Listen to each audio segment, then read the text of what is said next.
আমার খুব বিখ্যাত লেখা, যার জন্য মানুষ আমাকে চিনেছে। গার্ডেন নিজের বিখ্যাত কবি, যিনি আর আমাদের মধ্যে হায়াতে নেই, সেই কবি মরহুম আবুল কালাম সাহেব। তার জীবনের একটি বিখ্যাত লেখা আমাকে দিয়েছিলেন। লেখাটা আজ থেকে প্রায় 16 বছর আগে লেখা।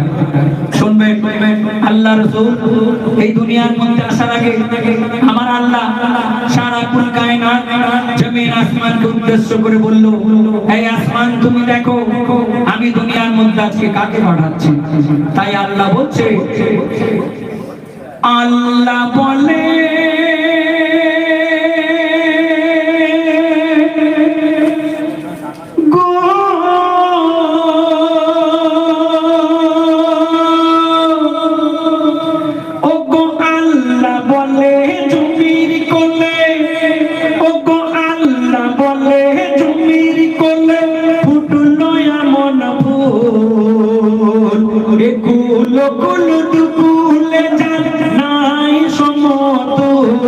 যার নাম রেখেছি আদর করে। আল্লাহ বলছে আমি যার নাম রেখেছি আদর করে, মুহাম্মদ রাসূল, আমার মুহাম্মদ রাসূল, তুমি দয়ার রাসূল। আল্লাহ বলে আল্লাহ বলে জমির কোলে ফুটলো এমন ফুল, কুল কুল দুকুলে নাই সমতুল, যার নাম রেখেছি আদর করে, মুহাম্মদ রাসূল, আমার মুহাম্মদ রাসূল, তুমি দয়ার রাসূল। একদিন একটা বুলবুল পাখি, আপনারা বুলবুল পাখির নাম প্রত্যেকে শুনেছেন, হয়তো অনেকে দেখেছেন। একদিন বুলবুল পাখিকে তাড়া করেছে একটা বড় বাজ পাখি। কেন? তাকে খাবে বলে। বুলবুল পাখি নিজের প্রাণ বাঁচানোর জন্য উড়ে উড়ে আমার নবীর কাছে গিয়ে কি বলে দেখুন, ও গো একদিন বিকাল বেলা বসেছিল সাল্লে আলা, ছুটে এলো এক বুলবুল বলে বাঁচাও দয়ার রাসূল। তখন তেরে এলো এক বাজ পাখি, তার লাল লাল হিংস্র আঁখি, বলে ছেড়ে দাও ওকে দেখি, ও নবী ও যে মোর শিকারের পাখি।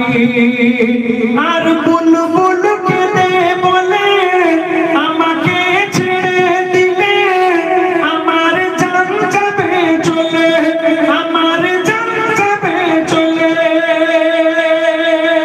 গো। বাচ্চারা মোর খুদায় কাতর, ও গো বাচ্চারা মোর খুদায় কাতর, উপোস দিন ভোর।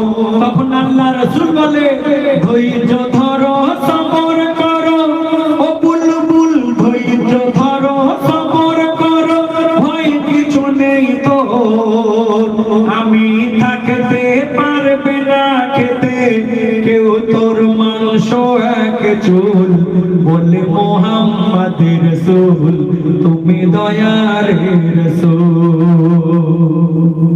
সেই ছোট্ট বুলবুল পাখি উড়ে উড়ে আমার নবীর কাছে গিয়ে যখন বলল, ইয়া রাসূলুল্লাহ আপনি আমাকে বাঁচিয়ে নিন, না হলে ওই বড় বাজ পাখি আমাকে ধরে ফেললে খেয়ে নেবে আমাকে।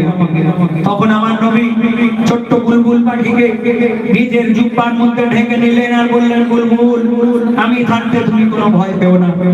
তখন কিন্তু বড় বাজ পাখি আমার নবীর সামনে এসে বলে, ইয়া রাসূলুল্লাহ আপনি তো জানেন আমি ঘাস খাই না, মাটি খাই না, এই ছোট্ট ছোট্ট পাখি পক্ষীকে আমি বেঁচে থাকি, আর আপনি যদি তাদেরকে নিজের কাছে হেফাজত করে রাখেন আমি তো না খেয়ে মরে যাব।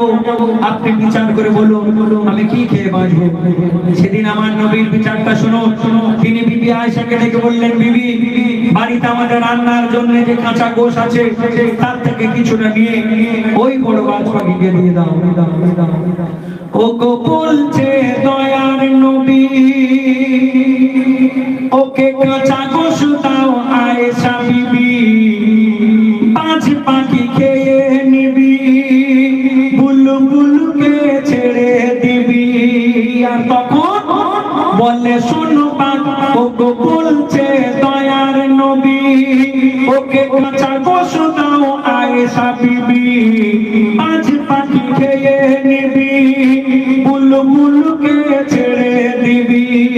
আর তখন বলে শোনো বাজ শোনো দোস্ত, বলে বলে বাজ শোনো দোস্ত, আমি খাবো না বাসি গোস্ত, টাটকা গোশে আমি ভক্ত, তার সাথে তাজা রক্ত। তখন নবী বলে দিলাম মোর কামলে খুলে, তখন নবী বলে দিলাম মোর কামলে খুলে, মোর পিঠের গোস্ত তুই খা তুলে তুলে, ওরে তুই খা তুলে তুলে।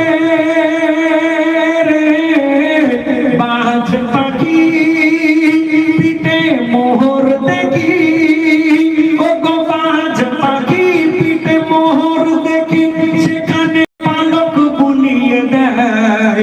নবী বলে কি করলে মোর আরাম লাগে গায়, মাংস আমার তোমার খাবার, ও বাজ করছো কেন ভুল, বলে মোহাম্মদের রাসূল তুমি দয়ার রাসূল। আল্লাহ বলে গো ওগো আল্লাহ বলে জমির কোলে ফুটলো এমন ফুল, এ কুল কুল দুকুলে যার নাই সমতুল, যার নাম রেখেছি আদর করে মোহাম্মদের রাসূল, আমার মোহাম্মদের রাসূল তুমি দয়ার রাসূল। আলিফ নূরের মিমের ফুল, যার প্রেমে বিভোর সৃষ্টি কোল, লৌহে কলম যে নাম লিখে হলো যে মশগুল। কি কলেমা কোরআনে, কি জমিনার আসমানে, সবখানেতে খোদার সাথে মুহাম্মাদের রাসূল। লামের বাঁধনে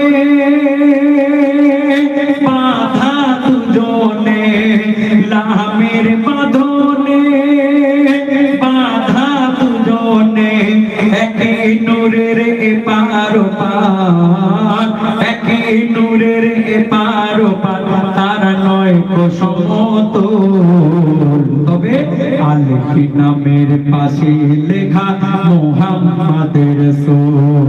কি কলেমা কোরআনে, কি জমিনার আসমানে, সবখানেতে খোদার পাশে মুহাম্মাদের রাসূল।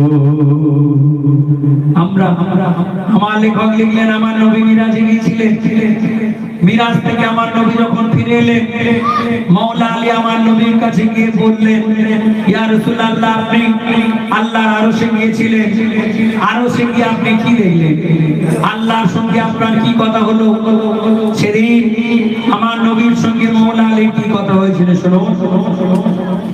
মিরাজ রাতের গোপন কথা মাওলা আলী নবীর কাছে জানতে চায়, বলো আল্লাহ কেমন আরশ কেমন, কেমন করে আল্লাহ কথা কয়।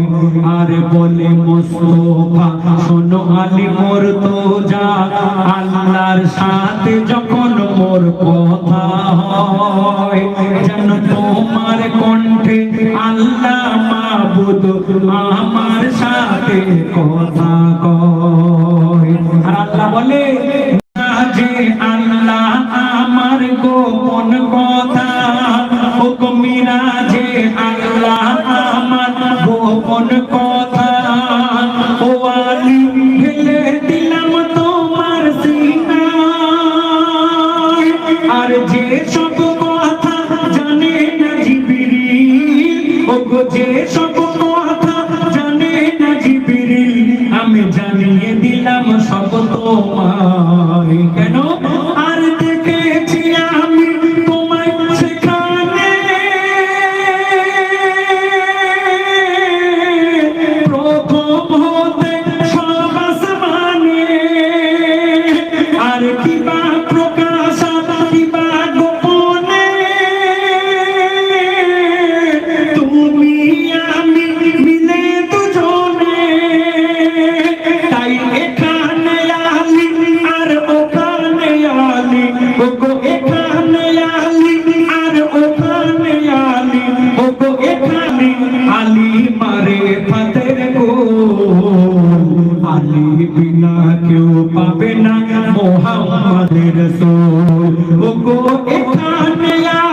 দেওয়া কোরআনে কি জমিনার আসমানে সবখানেতে খোদার পাশে